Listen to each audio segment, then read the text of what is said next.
She judged him for a simple red hat and mocked him every chance she got.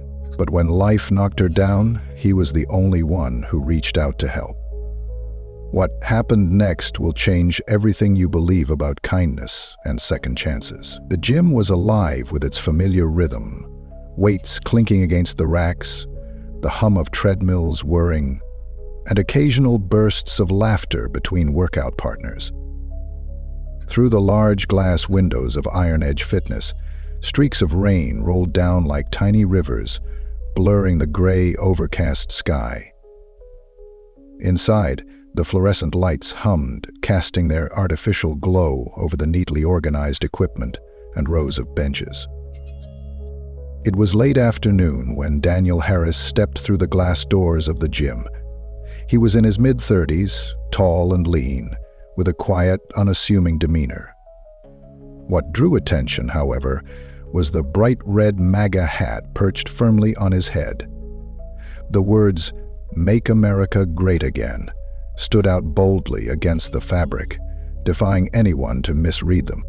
Daniel wasn't one to flaunt his beliefs or spark arguments, but the hat had become part of his daily wear. For him, it wasn't a statement of division. It was a personal emblem of hope and pride. It represented his belief in unity, hard work, and love for his country. Still, he knew it didn't sit well with everyone, and that was fine. Daniel didn't wear it for their approval. The gym's owner, Chris Thompson, stood at the far side of the floor, wiping down a bench press. A man in his early 40s, Chris was strong and broad-shouldered, the kind of person whose presence demanded attention. His gym was his pride, his sanctuary, and he protected it fiercely. Chris liked order and control.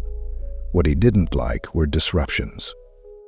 From the moment Chris first noticed Daniel wearing the red hat weeks ago, something inside him soured. It wasn't about Daniel as a person. It was about what Chris thought the hat stood for.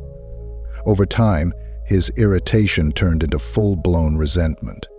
He muttered his frustrations to staff members, made offhand jokes to clients, and frequently rolled his eyes when Daniel passed. He'd grumble. Today, as Daniel walked toward the weights section, water droplets still clinging to his cap, Chris's patience finally cracked. He was already having a bad day. The morning had been chaotic.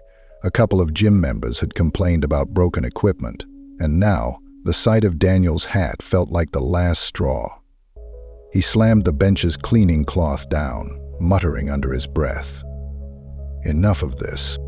Chris marched across the gym floor, his footsteps sharp and deliberate. A few members noticed and paused mid-rep, their eyes darting between Chris and Daniel, sensing the tension. Daniel was setting a pair of dumbbells onto the rack when Chris's voice cut through the hum of music and clinking metal. "Climb." "Hey!" Chris's voice was loud enough to carry across the room. Daniel looked up, startled, and met Chris's sharp gaze. He nodded his head in acceptance and looked away. Chris didn't bother to lower his voice. "You need to lose the hat. This isn't the place for it." The gym grew quieter as nearby members turned to watch. Even the hum of treadmills seemed distant as the words hung in the air. Daniel blinked, surprised by the confrontation. He studied Chris's face for a moment before responding calmly. "Is there a problem?" Chris's lips tightened. "Yeah, there's a problem. That hat makes people uncomfortable. This is a gym, not a place for politics. You want to work out, fine, but leave the hat at home." Daniel's gaze stayed steady, his voice level. "I'm just here to exercise. The hat's not hurting anyone." Chris scoffed, his frustration boiling over. "You don't get it, do you? That thing represents everything that divides people. You bring that negativity in here, and I won't have it." He pointed a finger at the hat. His tone clipped. "Take it off, or take yourself out." The air in the gym grew heavy. A few people looked away uncomfortably. Others watched with wide eyes. Daniel didn't respond immediately. He exhaled slowly, as though giving himself a moment to decide how to respond. Finally, he shook his head, picked up his towel, and turned to walk toward a quieter corner of the gym. Chris watched him go, his chest heaving with frustration.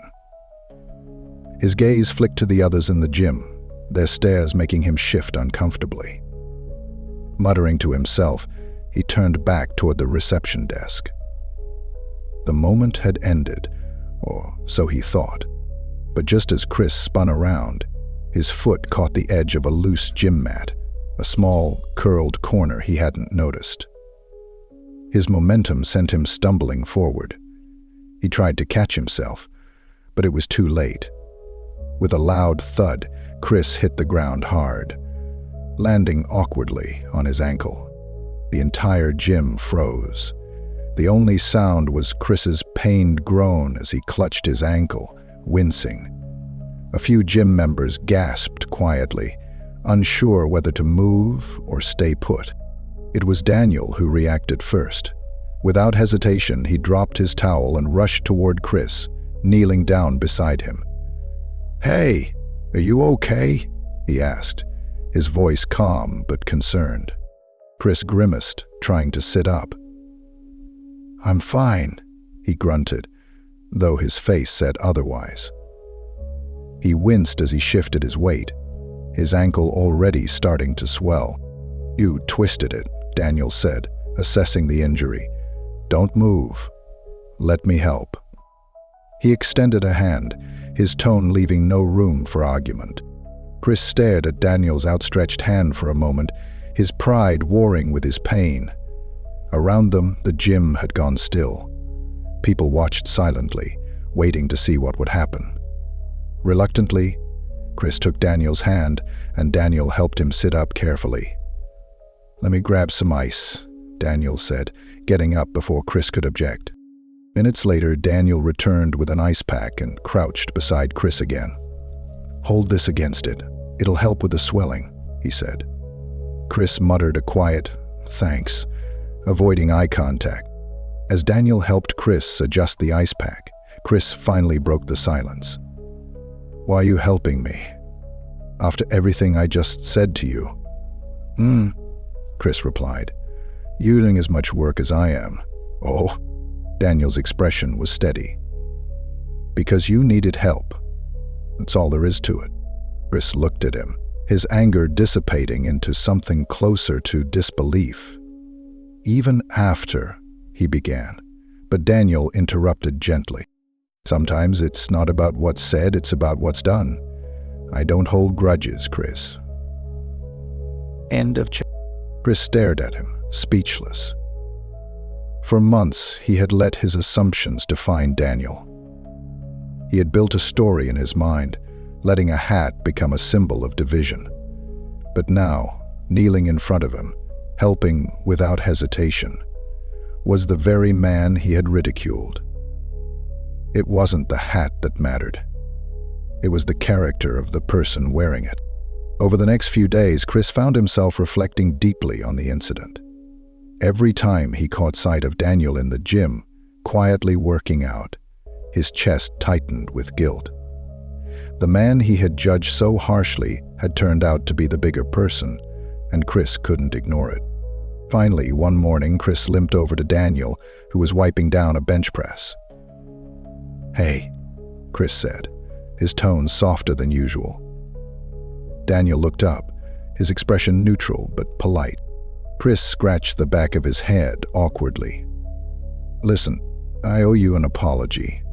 I was way out of line the other day. I let my judgment get the better of me, and it wasn't fair."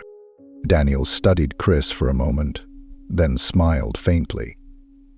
"It's all good. We all make mistakes." Chris blinked, surprised at how easily Daniel had forgiven him. "Just like that?" "Just like that," Daniel said with a small shrug. "Life's too short to hold on to things that don't matter." Mara studied the copybook, relaxing. "Are you reading?" she asked. Chris hesitated, his gaze drifting toward Daniel's hat. "I still don't get why you wear it," he admitted. Daniel gently kissed his forehead. "I too feel strangely at peace with the world around me." Daniel smiled again, this time with warmth. "It's not about what people think it means.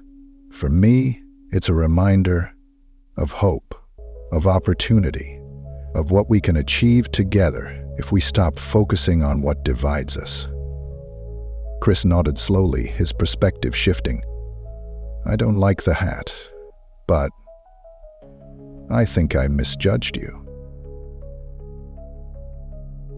"That's okay," Daniel replied. "We're all learning." From that day on, things changed at Iron Edge Fitness. Chris no longer bristled at the sight of Daniel's hat. Instead, he greeted him with a nod or a friendly, "Good to see ya." Other gym members took note of the shift. The tension that had once clouded the room faded, replaced by an atmosphere of quiet respect. "Close now, please. My husband wants a private word." Chris no longer bristled at the sight of Daniel's hat, replaced by an atmosphere of quiet respect. Weeks later, as Daniel prepared to leave the gym, Chris approached him near the door. "Hey," he said, handing Daniel a crisp membership card. "Consider this a thank you for everything." "Hey," Daniel chuckled, taking the card. "You didn't have to do that, but I appreciate it." Chris smiled, his voice lighter than before. "We all make mistakes, right? I'm just glad I got the chance to fix mine." Daniel tipped his red MAGA hat with a smile. "See you tomorrow, Chris." "See you tomorrow," Chris replied. As Daniel walked out into the cool evening, Chris watched him go, his heart lighter than it had been in months. The hat no longer defined the man, his actions did. And Chris knew without a doubt that he was a better person. Filling the chair for Chris as the man passed, thus holding it open. For learning that lesson. We'd love to hear from you. Share your thoughts in the comments about this story. Have you ever judged someone unfairly or experienced kindness when you least expected it? Tell us your real-life stories, and let's inspire others to look beyond appearances. Don't forget to like, share, and subscribe for more uplifting tales.